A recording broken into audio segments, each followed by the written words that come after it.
Ready to go? Yep. Okay, thanks for the wonderful comments from the wonderful commentators. They're all right. Any questions?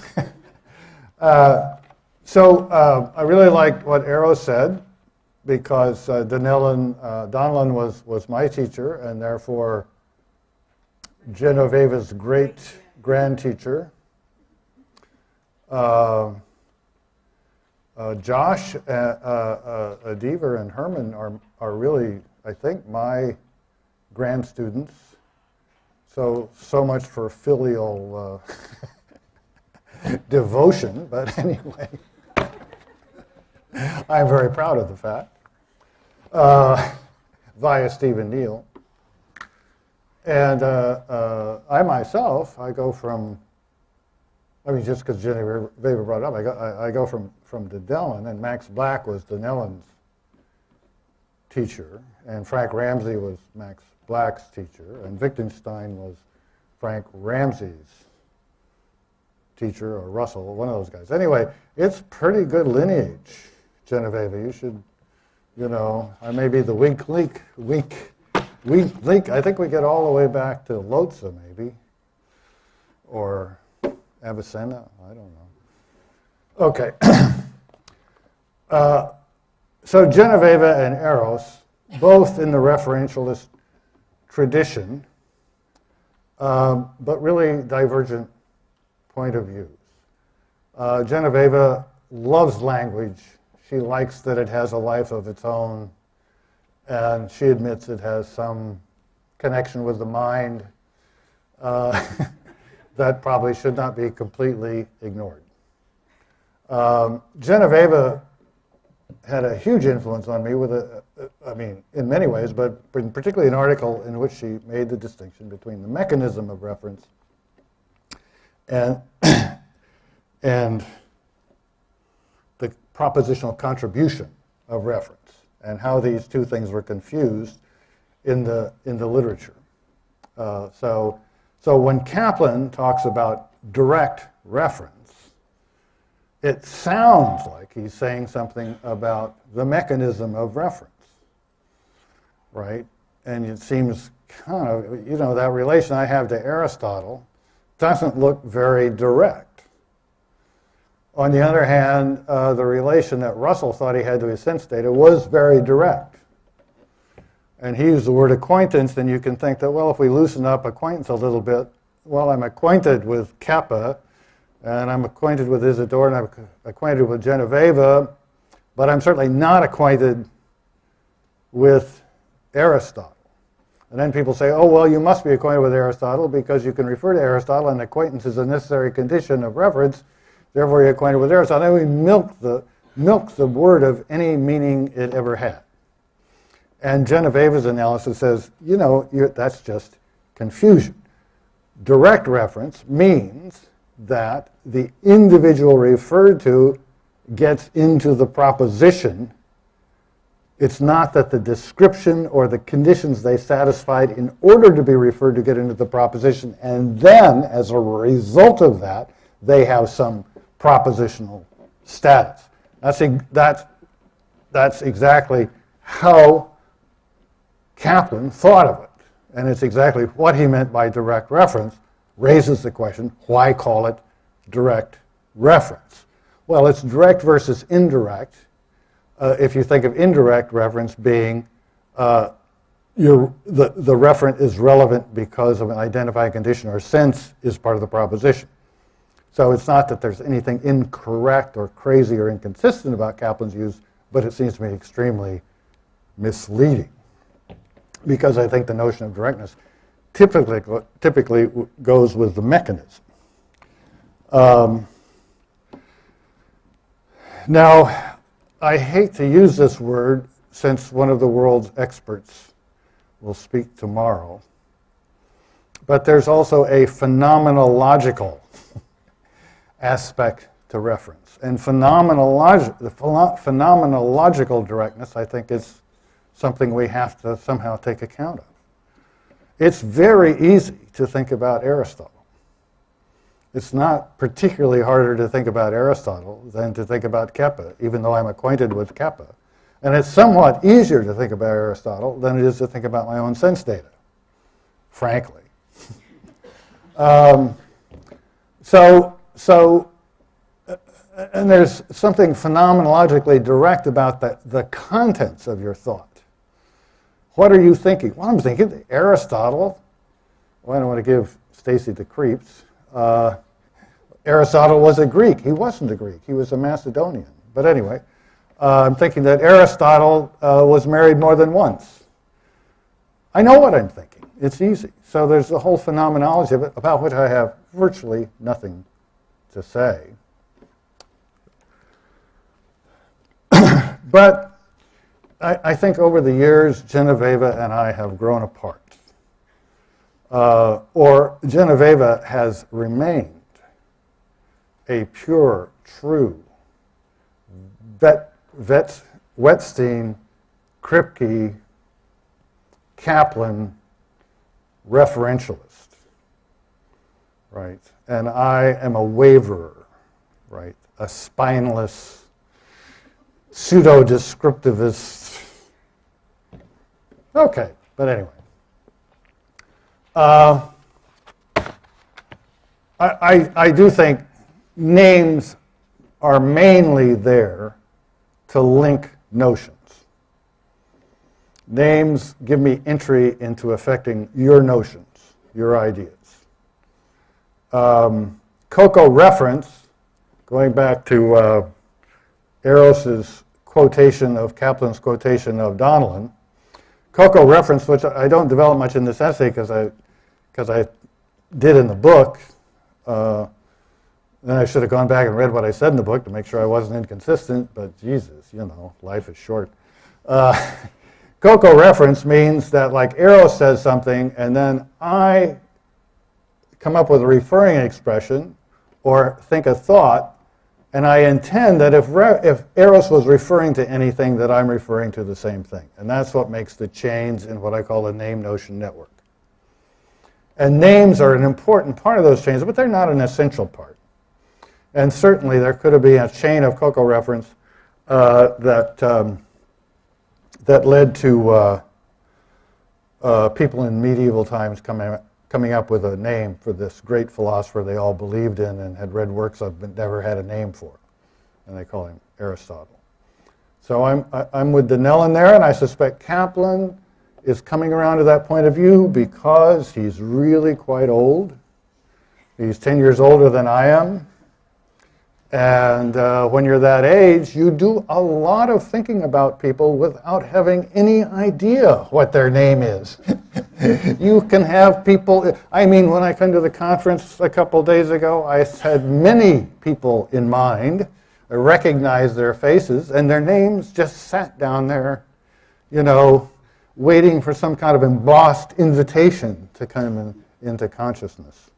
That's why whenever you're around old people, you should use people's names a lot, because the chances are they've forgotten. Don't you agree? You there? So I'm kind of a mentalist. Now, mechanism of reference. I agree. I think it's a good idea to try to understand why various conditions are sufficient for something. Why is this connection we have to Aristotle sufficient to refer to him, as I think it is? Why, as in, I guess Stacie's example, if there were just footprints, or maybe it's Genoveva's example, would that be sufficient? Or if it would be sufficient, is it because of an essentially different story? I don't think it's as helpful to look for necessary conditions. Necessary conditions. I think it makes sense to look for necessary conditions as part of sufficient conditions. But, you know, take typing. I think we could have all, in 1948, when I started using a typewriter, have given a pretty coherent account of the mechanism of typing, right? You had paper, you had a platen, you had keys, and you had type, and you had ink. And that was what was involved in typing. Typing was such that if you do this, and there's that mechanism, and the key goes up, you've typed. But none of that turned out to be necessary for typing. Now you type with keys that don't move, no paper, no ink, no mechanism, no type bar, no nothing. Or dialing. What's sufficient for dialing a number? Well, you put your finger in a hole. Some of you will have no idea what I'm talking about. You put your finger in a hole of something that rotates, thus dialing. And you dial, you dial, and you dial. And there's direct dialing. That means there's no operator involved. Oh, how did that happen? And then regular dialing. Well, now dialing doesn't involve anything like a dial. So it's usually a mistake to look for necessary conditions for any human phenomenon, any phenomenon that humans have a word for that's not pretty tied to science or really basic parts of life. Why? Well, because we're constantly borrowing and describing things indirectly. This is what John Barroway's called indirect description in indirect classification in situations and attitudes. I think it's a great idea. It's still part of my thinking. But the idea is that all the attitudes, belief, these are ways where we make words that whose basic meaning is to describe one kind of situation, and we somehow use it relative to constraints, the way the world works, to describe a different situation. And as we change how the world works by inventing new ways of typing, new ways of dialing, so forth and so on, those words are going to be indirectly descriptive and classificatory of a whole new range of phenomena that would have been completely unpredictable. So, and I do think it is a part of philosophy to try to get, the transmission of information is a matter of logic and philosophy. The implementations of it may be up to electricians or whatever. The understanding the way it's implemented in the brain may be up to brain scientists. But they will make no progress either in the design of electrical systems or of computers or in understanding the brain without models of information flow that I think philosophers have a big responsibility for providing, understanding, and critiquing. Now, Stacie.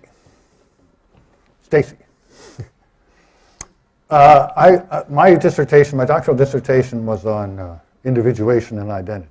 I love those topics. I hate the word individuation. Goring said when he heard the word culture, he reached for his gun. Who's Goring, the younger people say? Well, never mind. When I hear the word individuation, I reach for my eraser. I mean, all philosophical arguments that use the word individuation are wrong.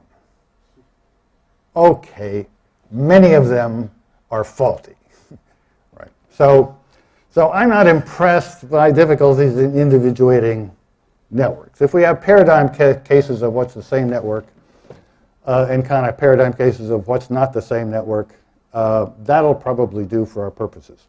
When it comes to notions, I think of notions as physical perturbations in the brain. Not necessarily very basic ones. Right? Whether they would be on a computer analogy at the assembly language level or up at some programming language level or maybe just things that appear on the screen. I don't know. but I don't think they should be individuated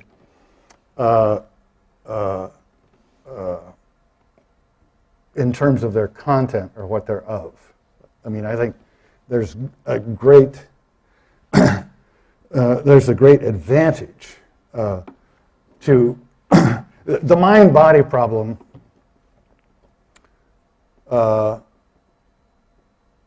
is really helpful, right? That it's really helpful to think of a brain, a physical thing, enclosed in a skull, receiving information through the eyes and senses and affecting muscles. And then this whole battery of things we attribute to it, mental properties, right? And thinking, don't expect to find them in some recognizable way in there. Try to account for them by what's in there and the rest of the world. So, so when it comes to notions, I want notions to be just parts or aspects of processes in the brain. In my knock gloss, I will tell you exactly which parts and which aspects, but I don't want to get involved in that today. Now, when I talk about Einus conditions, that suggests a certain flexibility, but it's only one dimension of flexibility. As if you have a big sufficient condition for something, the idea of an Einus condition is that you can look at different necessary aspects of that whole sufficient condition and focus on them and keep everything else fixed. And that flexibility is very useful in thinking about causes. And I want to say the same thing. You have a clear condition of what was sufficient for the truth of Aristotle was a Greek, or Aristotle had two wives, or Aristotle had a mole on his back. And you can look at that clear story of what would make it true, and then you can look at different parts of it and say, now that's a way it could have failed to be true. Maybe not be false, but failed to be true. Maybe there was no person at the end of the name notion network. But there's also, once you have that kind of flexible attitude towards content, once you kind of ride roughshod over your own phenomenology and realize that it's not some basic aspect internal to your mind that you grasp, not some internal representation that you cough up out of your belief box, but some complicated thing that feels very direct. Once you have that kind of flexibility, there's another dimension of flexibility, which is the kind that Stacie and some of Genoveva's examples more involved. That is the case where a lot of the paradigm case of the sufficient conditions for something have some overlapping things that go together, and then you look at cases where they come apart and you say, well, is that a case of it or is it not a case of it? And if you have this kind of conception of content as something that's there, it's the graph, you either believe it or you don't, you either refer or you don't, that can be very puzzling. But if you say, well, you know, in those cases we can explain everything that's going on, and if it doesn't add up to a clear case of reference or a clear case of content of this sort or that sort, that's just because the concept was made to deal with cases that didn't exemplify that kind of weirdness. I was talking to Robin about a case where you walk into the common room and people are talking about, well, let me change the example a little bit because she thought this was particularly implausible, so I'll find one that she'll also think is particularly implausible. So at Stanford, there used to be a lot of Johns. There was John Perry, I was chairman, John Dupre, John Etchemendy, John Barwise, who misspelled his name, but we kind of overlooked that. And so once I put out a memo that said, all the Johns in the department would appreciate if you did not call the men's room the John. So they started calling it the department head. But that wasn't my point.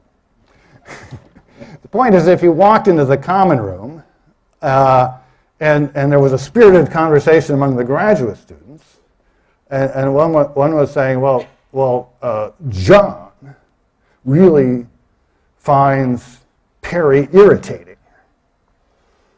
Oh, let's change it. John really finds Julius irritating. And I'll just confess that that's true of John Barwise, but not particularly true of John Etchemendy.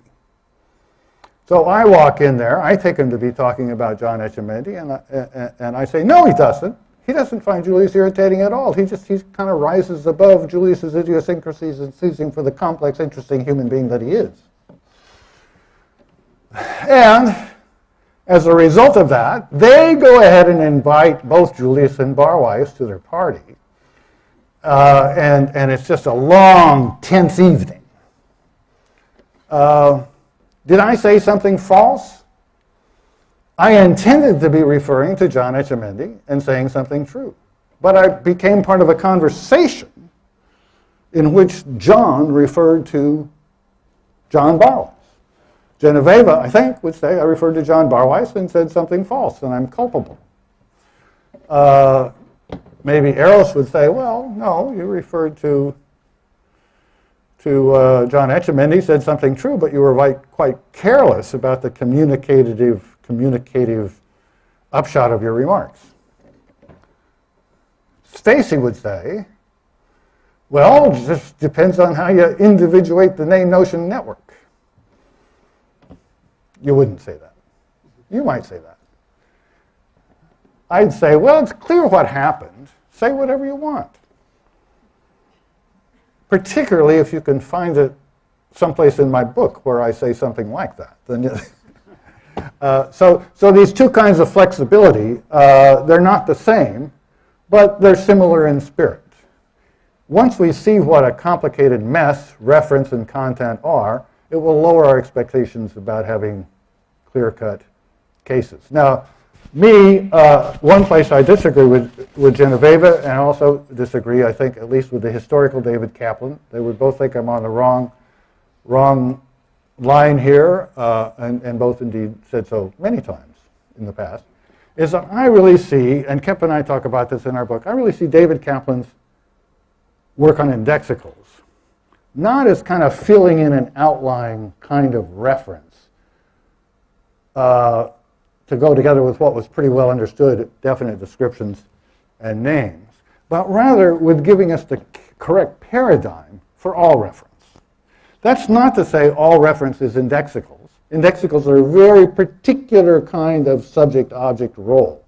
And in particular, some of the basic indexicals tie into episode-subject roles in a way that we don't expect of reference in general.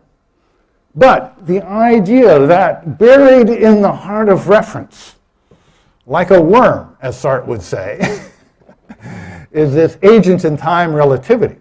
Because what we've got are functions from agents in times and other things determined by the episode to individuals.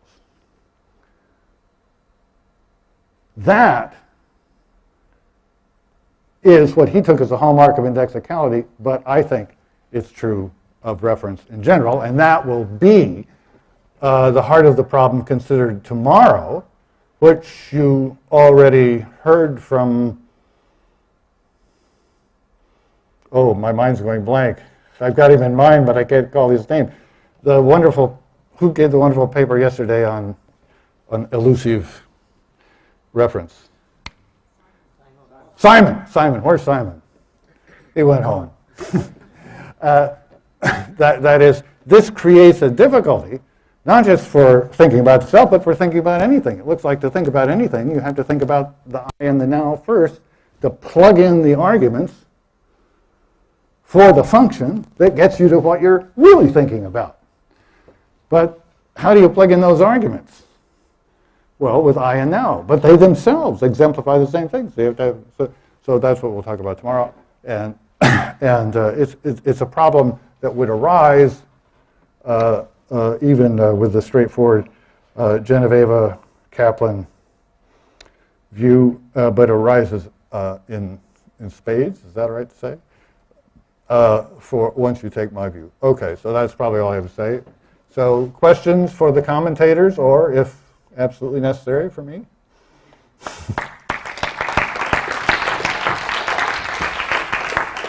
Or did I? Huh? No, you deal with it. Because I will have everyone in mind, but not remember their names as usual, and you're young.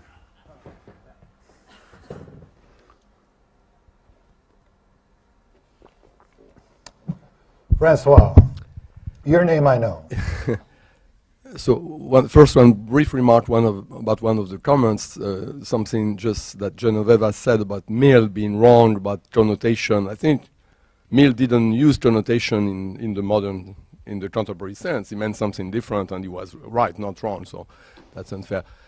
Now, John, you said something about, you're going to talk about that tomorrow more. You said that the SO roles may be unarticulated. They may be either articulated or unarticulated.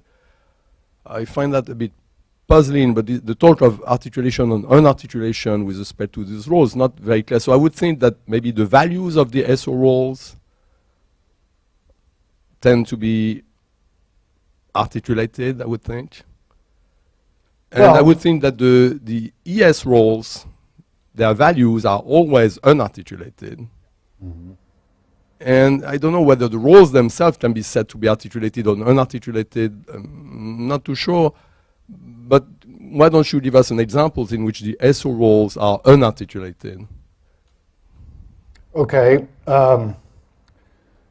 So to make this point, I draw on Dretske. And Dretske likes to think about instruments. So let's take a meat thermometer.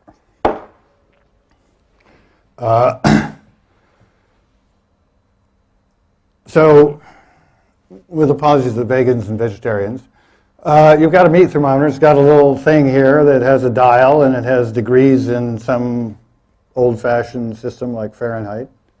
Then it has a spike, right? And you stick the spike into the meat. Maybe you're cooking some roast beef, you're cooking some chicken, you're cooking some squirrel. Just wanted to see if I got a reaction from that. Now, the way the representation works is the pointer points to a number, and it indicates, its pointer to that number indicates that something has reached that number of degrees Fahrenheit, let's say, or whatever that other thing is that you use over here, Celsius. But you don't get a proposition, you don't get veridicality out of that. Of course, something is 160 degrees Fahrenheit. You want a proposition that the chicken is 150 degrees Fahrenheit. If I were to tell my wife, she says, well, what's happening in that? I say, well, the thermometer shows that, that's an attitude, shows that the chicken, or maybe we named the chicken. Maybe we butchered one of our own chickens, Gertrude. You know, I'm from Nebraska. I do that sort of thing, right? So just to get a name in there, I say the thermometer shows that Gertrude has reached 160 degrees. So I've got a proposition there. Gertrude has reached 160 degrees, and that's clearly what has to be the case for the thermometer reading to be veridical, right? Now that's what I call O content. I'm just getting at the chicken. The thermometer doesn't think of the chicken as Gertrude, but I'm getting at the same chicken that the thermometer is measuring the temperature of, so that's okay. I'm telling you what the world has to be like, given the way the thermometers work, given which chicken the thermometer is stuck into, and blah, blah, blah. The last remaining thing, Gertrude has to have reached 160 degrees. Okay. Now, we got the 160 degrees in the proposition, and that's articulated. That is, there's some varying part of the representational setup that, had it been different, would have indicated a different temperature. But how does Gertrude get into the proposition? Yeah, Gertrude gets into the proposition not by corresponding to some changeable aspect of the representation, but by the structure of the representational setup as a whole. So it might be possible to not talk about an SO role. I went back and forth about so that. Actually, that's your standard notion of unarticulated constituents, and it makes sense in connection with this example. But the thing on which the thermometer is, how do you say? Stuck, is like the time of an utterance, the place of an utterance, the subject of an utterance. That's clearly the value of an ES role. Yes. And I don't see any SO role. It would have to be identity, like in the case of I, and that would be redundant. Okay, it's the value of an ES role. Exactly right. A+. So no. But no, it also appeared in the content when I told you what the thermometer showed. But then if it... There was Gertrude. Now, she doesn't get in there by being an ES role, because as you point out, or I point out, somebody point out, the values of ES roles do not get into the content except by also being picked up by SO roles. That's what the word I does. It gets the subject in the content. Then you have to say, I think that's, then you have to say that the SO role is here the same as in the case of I, identity. That is, it takes, for example, you would say the same for it's raining. You take there is the place of the utterance, and then when you say it's raining, what goes into the content according to you, because it's the full truth relational content, is the place where it's raining, namely the same place. So that's identity that takes you from the value of the ES role, the place of the utterance, to but multiplying identity functions where they are unarticulated seems to be, it seems to me better to give up the claim that the O content has got to be fully propositional. Well, I'd say the way I look at it, which, you know, you're younger, have more supple mind, but the point is that role, identity with the thing it's stuck into, right? Well, so first of all, two things. There's two ways to look at the thermometer case, corresponding roughly to a Kierkegaardian and a Heideggerian approach, but I'll ignore that. You might say that what the thermometer shows is that the thermometer, is stuck into something that is 160 degrees Fahrenheit. Then the chicken wouldn't be a constituent. Or you might say the way I said it before. There's no right and wrong there. There's just two different situations, and then, you're looking at the representation and setting up a different framework. But the point is, in either case, there's no source of variation in the representation to indicate either what thermometer's involved or what chicken's involved. However, there could be. You could have a more complicated thermometer that was capable of indicating not only what the temperature of the thing being measured of, but of which thing was being measured. Maybe it has two probes, and it first gives you the one, and then beep, gives you the measure of the other, beep, gives you the measure of the one.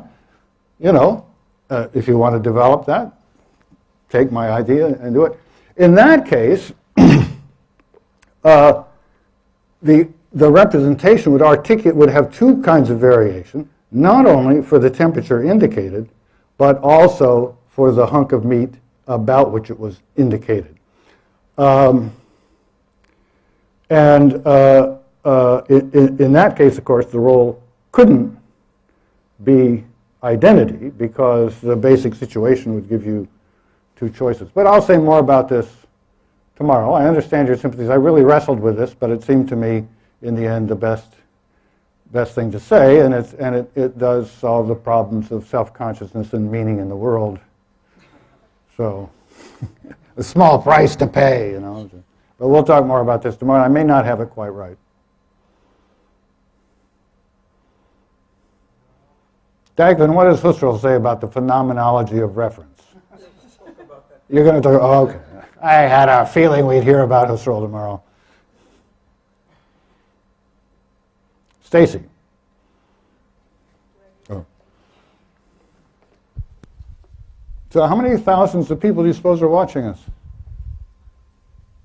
Seven people are watching us. So let's take notions to be particular perturbations of the brain that are not individuated by content. Okay. And I know you don't like the word individuation, but it's okay. It seems important sometimes to be able to say which. As long as it's not part of an argument. Okay, but we need to know which notion we're talking about, particularly if it's going to fit in some kinds of content, right? So if it's not the notion that's of such and such, it still seems to be, for example, the notion caused by such and such, which is a purely, the perturbations in my brain have been caused by these events. Well, do you think of it that way? Because then it's still a problem. Let's start with the Dinellan case. Notice that Dinellan doesn't start with the origin and come forward. He starts with, he wouldn't put it this way. I mean, matter of fact, he'd disown me if he heard me talking about notions, I think. Don't you think, Genoveva? Probably, yeah. Anyway, but you start with the current episode, and then you go back looking for these links, which, he leaves kind of vague, but they're basically, they don't require use of the same name as Kripke sort of suggests. I don't know, I'm not a scholar, but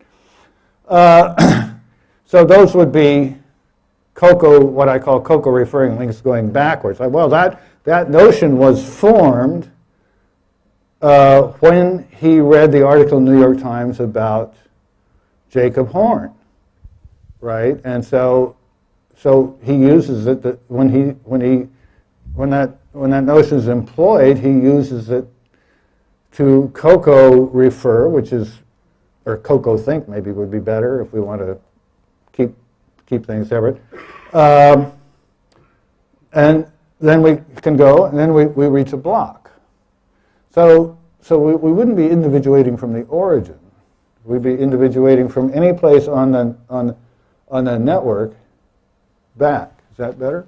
Something like a proximate cause. So when your action, the Yeah. thing that Yeah. as it were, caused your actual notion, and then what's behind that won't be relevant to thinking about which notion it is. Okay. What's behind that? Well, what goes further back in the chain? No. Okay. And then, these chains will come together, as different people. Now, the theory I have in reference and reflexivity is big on messes. That is, on this idea that things that usually go together come apart, and then there's no particularly right answer what to say. But one thing that seems to me I do allow for is you can have a single individual, and you have two notion networks that are quite separate that branch out from that single individual. For example, maybe tonight at dinner, you'll be out to dinner with us, and somebody from Donostia, from a different table, will look at you and just be thunderstruck, right, at something about you, your intelligence, your beauty, the jokes you're telling, whatever. And he will go home, or she will go home, and tell all his friends for a week or two about this English woman he saw at the cafe that just was holding all of these old men enthralled. And so here will be a Stacie friend notion network, not associated with your name, just a completely independent, it's like you have a tree and then there's a root that comes over here, and then it dies out, sadly, because he never sees you again. Maybe he writes a song or two, but then it's gone. So there's no reason to call those the same network, even though they have the same origin. And I owe the word origin to you, right? No. You wanted me not to use the word origin.